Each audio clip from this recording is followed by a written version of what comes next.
கற்றதனாலாய பயனன் கொல் வாலறிவல் நற்றாள் தொழார் ஏனின். கற்றதனாலாய பயனன் கொல் வாலறிவல் நற்றாள் தொழார் ஏனின். வணக்கம் எவ்ரிபாடி. நம்ம இது வரைக்கும் intro episode plus 19 episode, total 20 episode பார்த்துட்டோம். 20 sessions, weekly sessions, which means நம்ம more than 4 months we've been traveling together. Thank you. Hope you are enjoying the journey. Let's move further.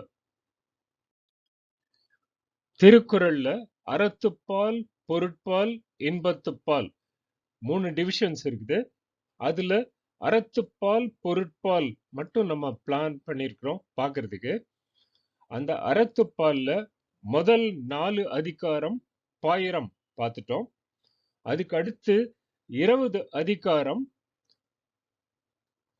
இல்லறவியல், domestic வர்ச்சூஸ் பார்த்துட்டோம். அதுக்கப்புறம் துறவற இயல்ல 13 அதிகாரம். சில புக்ஸ்ல துறவற இயல் 2ஆ பிரிச்சிருக்கு. முதல் 9 அதிகாரம் விரதம், அதையும் பார்த்துட்டோம். பாக்கி 4 அதிகாரம் ஞானம், ஆத்ம ஞானம், the self realisation, self knowledge. அதுல 4 அதிகாரத்துல 2 அதிகாரம் பார்த்துட்டோம். மீதி இருக்கிற 2 அதிகாரம் இன்னைக்கு பார்க்க போறோம். which means இந்த செஷனோட துறவற இயலும் முடிச்சிருவோம். இன்னும் அறத்துப்பால்ல ஊழ் இயல் ஒரு அதிகாரம் மட்டும் மீதி இருக்கும். அப்ப நான் முதல்லயே சொல்லியிருந்தேன், ஊழுங்கிறது கர்மா ஆர் த விதி.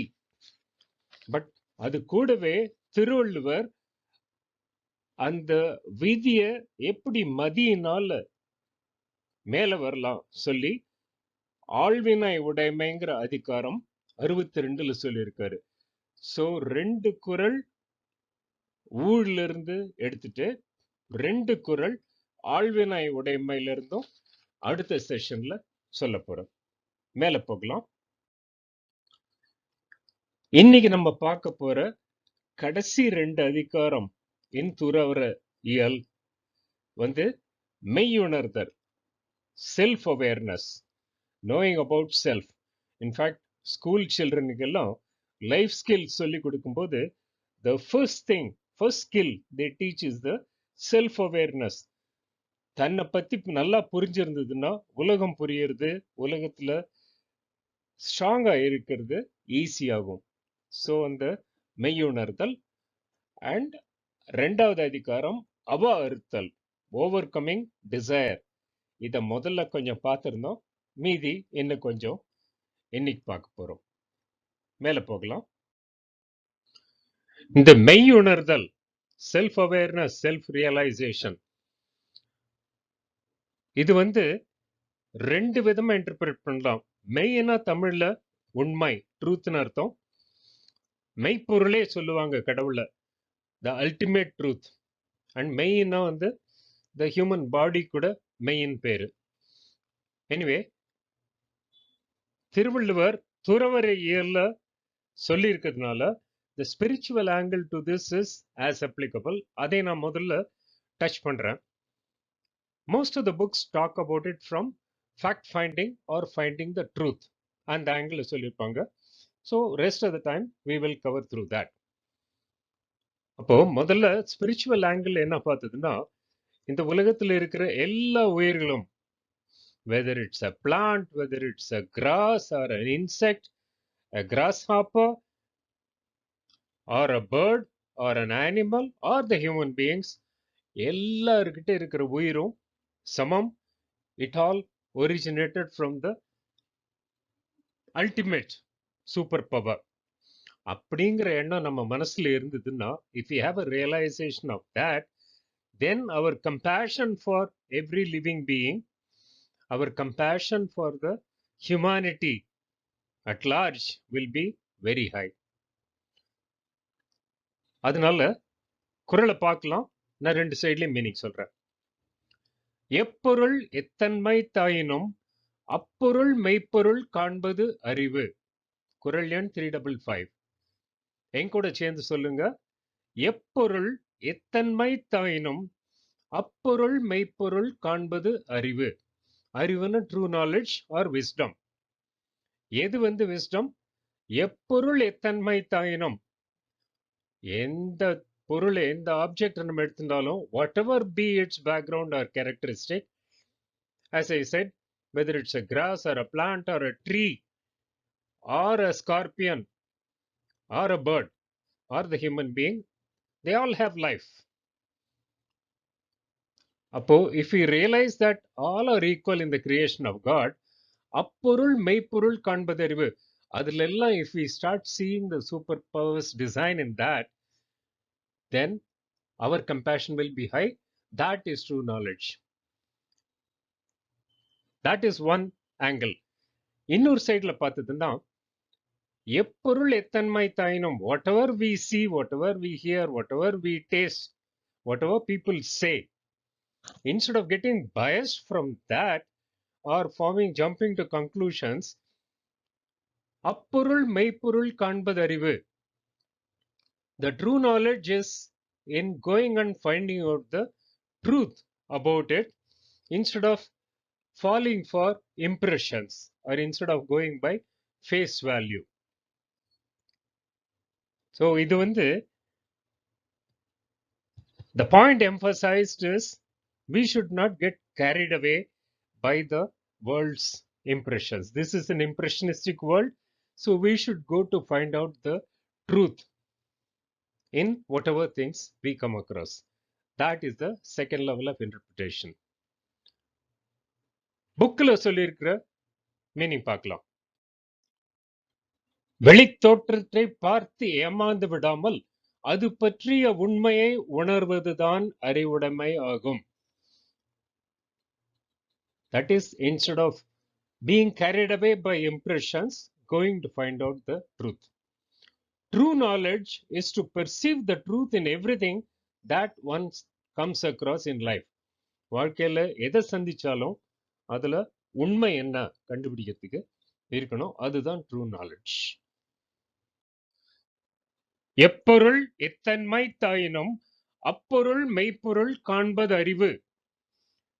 Whatever things we see or experience in life, it is very essential for us to go a little deeper to find the truth about it, instead of being taken away by impressions or face value. All that glitters is not gold, சொல்லுவாங்க. That's very true. That is to be kept in mind. அடுத்த குறள் பார்க்கலாம். நம்ம வாழ்க்கையில பார்க்கிறோம், some people seem to be eternally happy. They are not perturbed by what happens in life. Whereas we have many others who are a victim to what happens and constantly in a battle. எதனால் இந்த மாதிரி ஆகுது? Thiruvalluvar has an answer for that. He says, நமக்கு வர problem எல்லாம் it is within our control. If we know the tricks, what are the things to control? That is, if we have a self-realization and we go around to controlling them, then we will not have difficulties in life. A brilliant குறளை பார்க்கலாம். காமம் வெகுளி மயக்கம் இவை மூன்றன் நாமம் கெடும் நோய். இங்க நோயின்னு சொல்றது difficulties, inconveniences, problems in life. மூன்றன் நாமம் கெடும் நோய். If these three things, if we do not have, then we will not have difficulties in life. He says, what are those three things? Kamam, vegli, mayakam. Kamamna desire, ஆசை. அதுல ஆசை, இதுல ஆசை, the sense of possessiveness. அடுத்தது வெகுளி. வெகுளிங்கிறது anger. Unfulfilled desire is what manifests as anger. அப்போ காமம்ல இருந்து வெகுளி வரும். Then mayakam. Mayakam is the delusion or ignorance. இந்த ஆங்கர் ஜாஸ்தி ஆகும்போது, ஃப்ரஸ்ட்ரேஷன் ஜாஸ்தி ஆகும்போது, it clouds our thinking capacity. அதனால we get into a delusion. We then do not realize which is right, which is wrong. Arjuna was in the same situation before Bhagavad Gita arose. And that happened in the battlefield. For us, life is the battlefield. So, Kamam, Viguli, Mayakam. Asai, desire. Viguli is the anger. Mayakam is the delusion or the ignorance. Ivai Moondran, if these three, Namam Kedakkedum Noi. If they do not have a trace inside us, we will not have any difficulty. Such a clean, clear recipe for happiness in life. புக்ல கொடுத்திருக்கிற meaning பார்க்கலாம். விருப்பு வெறுப்பு அறியாமை. அறியாமை is ignorance R delusion. இவற்றுக்கு இடம் தராதவர்களை நெருங்குகிற துன்பம் அழிந்துவிடும். The disturbances, difficulties will be destroyed. If these three things, desire, anger, and confusion of mind, be destroyed, then all evils will perish. So, self-awareness, an important part of it is to know whether we are harboring these characteristics inside. The viruppu, viruppu, ariyamai. The desire, the anger, and the delusion or the ignorance. And if we do an introspection, get rid of these, that is the sure shot solution for getting out from the difficulties in life. குறள் இன்னொரு தரம் பார்க்கலாம். காமம், வெகுளி, மயக்கம் இவை மூன்றன் நாமம் கெடக்கெடும் நோய். The three impurities to get out from our mind are the kamam, asai, desire, vegli, anger, and mayakam, delusion or ignorance. Ivai moondran namam kedakkedum noi. If the trace of these are not in our mind, we will have no problems in life. தமிழ்ல ஒரு பாட்டு கூட உண்டு. ஆசை கோபம் மயக்கம் கொண்டவன் பேச தெரிந்த மிருகம். So we should not be animals. We should elevate ourselves into dignified human beings. அடுத்த அதிகாரம் பார்க்கலாம். நம்ம அடுத்து பார்க்க போற அதிகாரம் அவா அறுத்தல், ஓவர்கமிங் டிசையர். இதுல கொஞ்சம் நம்ம முதல்ல நீத்தார் பெருமையில கூட பார்த்திருக்கிறோம். ஆசைதான் basic root cause of all problems in life. அதனால ஆசையை ஒழிக்கிறது எல்லாருக்கும் அவசியம். முக்கியமா அசெட்டிக்ஸுக்கு it is mandatory. Thiruvalluvar says, அந்த ஆசையை பார்த்து பயப்படுறது தான் தர்மம். For one to be staying in the righteous path, leave the desire. Because he says there is no bigger betrayer than the desire. குறளை பார்க்கலாம். அஞ்சுவதோறும் அரணே, ஒருவனை வஞ்சிப்பதோறும் அவா. அவானை ஆசை, டிசையர். அவா அஞ்சுவதோறும் அரணே. அந்த டிசையரை பார்த்து, ஆசைப்படுறத பார்த்து நம்ம பயப்படணும். ஆசைப்படுறதுக்கு பயப்படணும். அதுதான் தர்மம். ஏன்னா what we fear, we will not tread into that path. So நம்ம ஆசை வச்சுக்கலைன்னா, டிசைரை வச்சுக்கலைன்னா, கிரீட் வச்சுக்கலைன்னா, rest of the problems will not come. We will not do any act which will be adharmic. And why is it important? ஒருவனை வஞ்சிப்பதோறும் அவா. அத போல ஆசை வச்சு ஆசை காமிச்சு மோசம் போறது சொல்லுவாங்க. ஒருவனை there is no bigger betrayal than the desire. ஒரு நாள் இல்லைன்னா ஒரு நாள் கவுத்துரும்.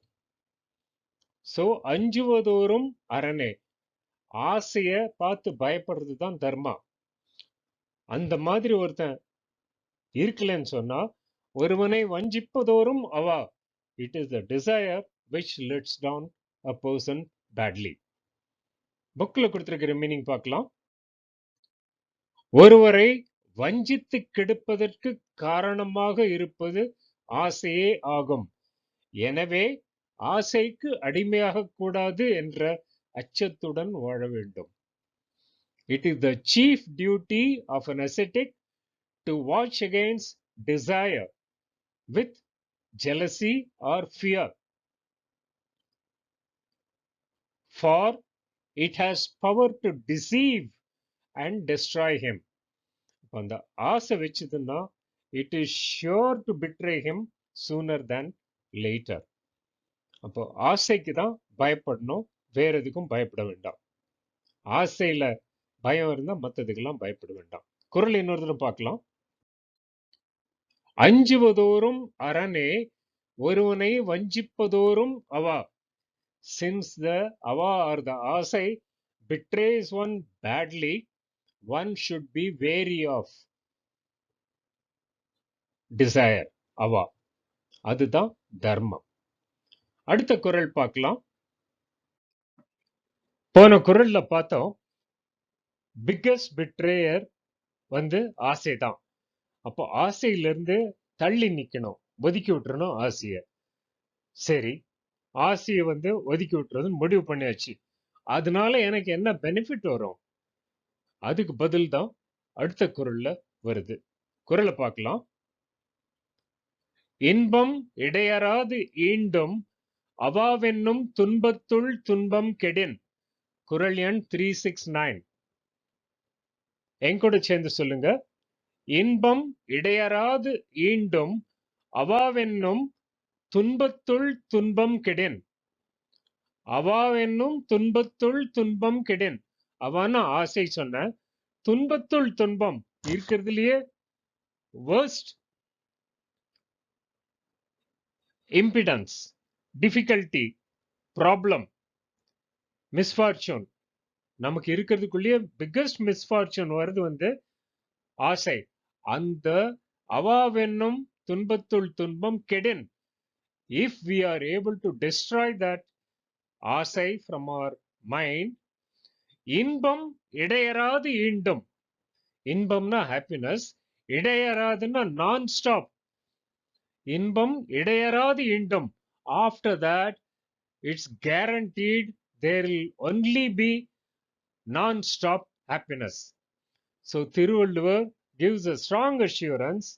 ஆசையை நம்ம மனசுல இருந்து ஒழிக்க ஆரம்பிச்சிட்டோம்னா இன்பம் கண்டினியூஸா இருக்கும்.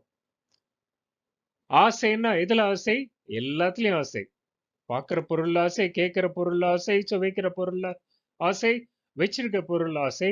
அந்த ஆசை அப்படியே கொஞ்சம் கொஞ்சமா குறைச்சிட்டு if we get rid of that ஆசை, our lifelong happiness is assured. That's what Thiruvalluvar says. குறள் இன்னொரு தரம் பார்க்கலாம்.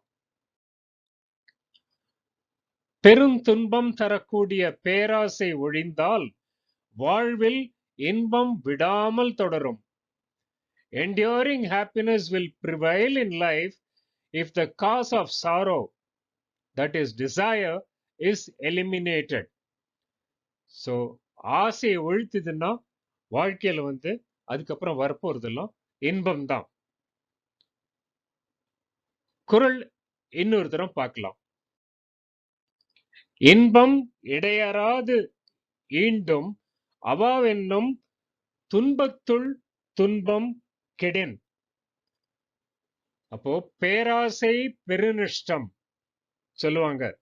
அந்த நஷ்டம் தரக்கூடிய ஆசைய நம்ம இருக்கிறதுலயே மோசமான துன்பம் வருதெல்லாம் அந்த ஆசையினால. The desire, we saw that is the biggest betrayer.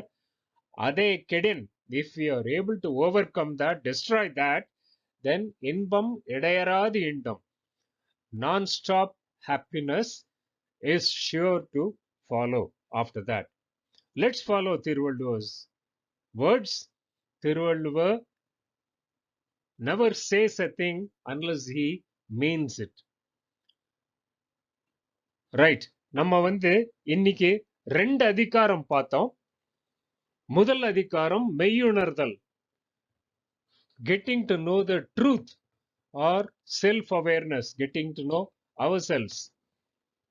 அதனுடைய பெனிஃபிட் இம்பார்ட்டன்ஸ் பார்த்தோம். அதுக்கப்புறம் then we saw about அவா அறுத்தல், removing the அவா ஆசை from our mind.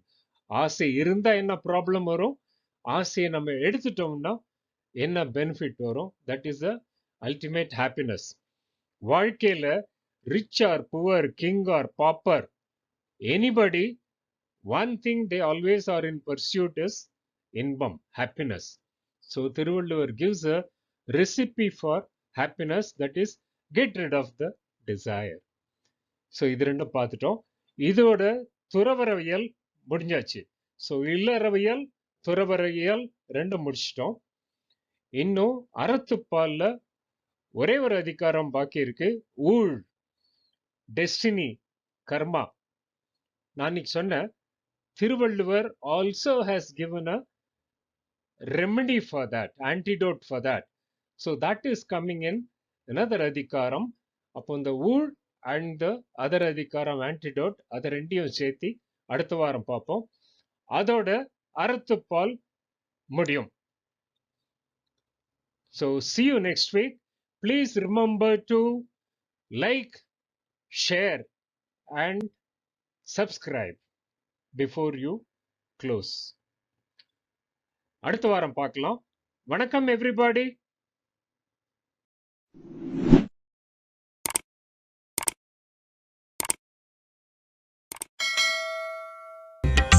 கற்றதனாலாய பயனென் கொல் வாலறிவன் நற்றாள் தொழார் ஏனே.